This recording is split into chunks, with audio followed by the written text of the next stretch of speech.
क्या आप इस कार्य योजना का लाभ लेंगे? जीरो बिल वाली योजना का लाभ लेंगे? तो उसकी एप्लीकेशन कर दीजिए। उसका एप्लीकेशन का काम चालू है। आपके इस सेवक ने बहनों के लिए नमो ड्रोन दीदी योजना भी बनाई है।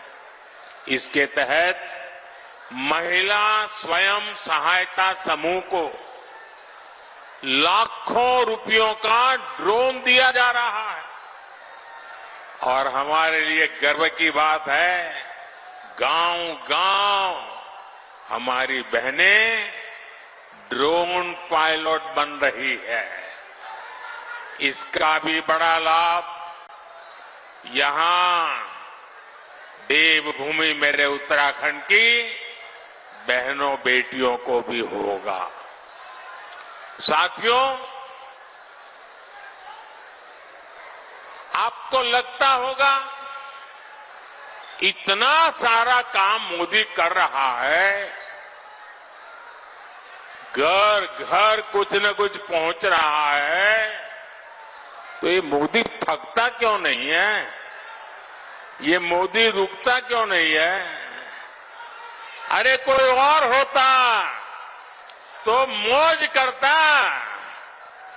मोदी मौज करने के लिए पैदा नहीं हुआ है, मोदी मेहनत करने के लिए पैदा हुआ है। मोदी आपके लिए मेहनत करने के लिए पैदा हुआ है। और इसलिए मेरे भाइयों बहनों, ये जो 10 साल में हुआ है ना, पहले वालों से बहुत ज्यादा हुआ है। हर कोई मानता है, लेकिन मोदी नहीं मानता है। मोदी तो कहता है ये 10 साल में जो विकास हुआ है ना, वो तो सिर्फ ट्रेलर है, ट्रेलर। अभी तो बहुत कुछ करना है। अभी तो हमें देश को बहुत आगे लेकर जाना है। और तब तक न रुकना है, न थकना है। और अभी तो हमें ये हमारे उत्तराखंड को भी बहुत बहुत बहुत आगे लेकर के जाना है। मेरा प्रयास है कि केदारखंड की तरह ही मानस खंड से भी देश और दुनिया और अधिक परिचित हो। पिछले वर्ष मैं आदि कैलाश गया था, तब पूरे देश ने इस क्षेत्र के अद्भुत सामर्थ्य को देखा था। और अभी मुझे अजय जी बता रहे थे कि पहले तो आदि कैलाश को कोई जानता नहीं था। कभी कभार लोग आते थे, संख्या मुश्किल से 5000 होती थी। अभी आंकड़ा लाखों में पहुंच रहा है। साथियों, खेती हो, पर्यटन हो या फिर इंडस्ट्री, इस क्षेत्र में अभूतपूर्व संभावनाएं बनने जा रही है। मैं उत्तराखंड के नौजवानों से कहूंगा,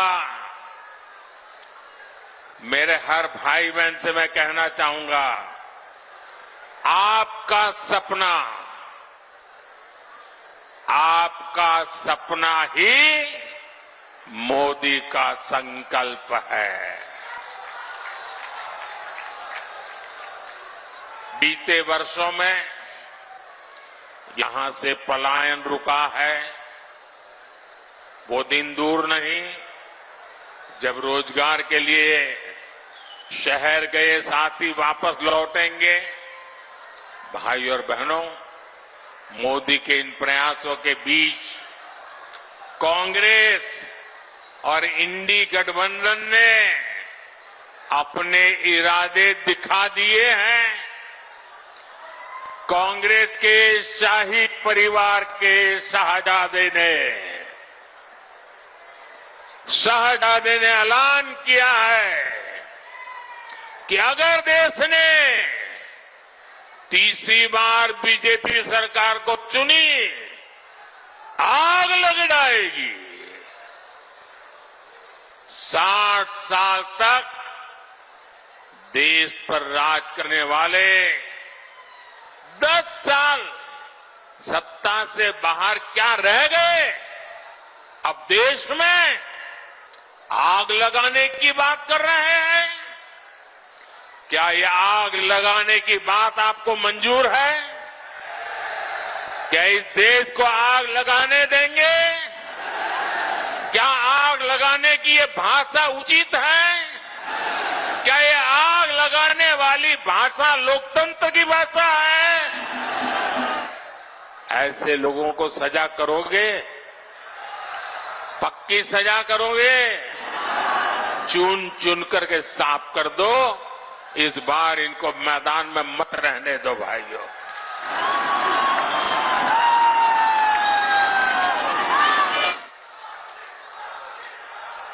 इमरजेंसी की मानसिकता वाली कांग्रेस का भरोसा अब लोकतंत्र पर नहीं बचा है।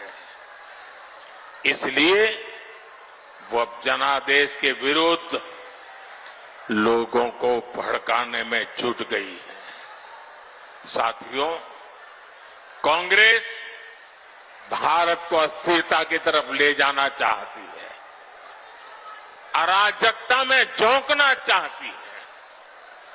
कर्नाटका में कांग्रेस के एक बड़े नेता ने दक्षिण भारत को देश से अलग करने की बात कही, 2 टुकड़े करने की बात कही। आप मुझे बताइए, देश के टुकड़े करने की बात करने वालों को सजा मिलनी चाहिए कि नहीं मिलनी चाहिए? सजा मिलनी चाहिए कि नहीं मिलनी चाहिए? सजा मिलनी चाहिए कि नहीं मिलनी चाहिए? लेकिन कांग्रेस ने क्या किया? सजा देने के बजाय कांग्रेस ने देश को बांटने की घोषणा करने वाले को चुनाव का टिकट दे दिया। उत्तराखंड के लोग भूल नहीं सकते कि इसी कांग्रेस ने देश के वीर सपूत स्वर्गीय बिपिन रावत जी तक का अपमान किया था। ऐसी कांग्रेस से देशभक्ति की भाषा, उनकी देशभक्ति की बातें किसी के गले उतरती नहीं है। साथियों, कांग्रेस तुष्टीकरण के दलदल में ऐसा धंस गई है कि कभी देश हित का सोच ही नहीं सकते। यही कांग्रेस है जो घुसपैठियों को बढ़ावा देती है। लेकिन जब भाजपा सीएए के माध्यम से मां भारती में आस्था रखने वालों को भारत की नागरिकता देती है, तो कांग्रेस को सब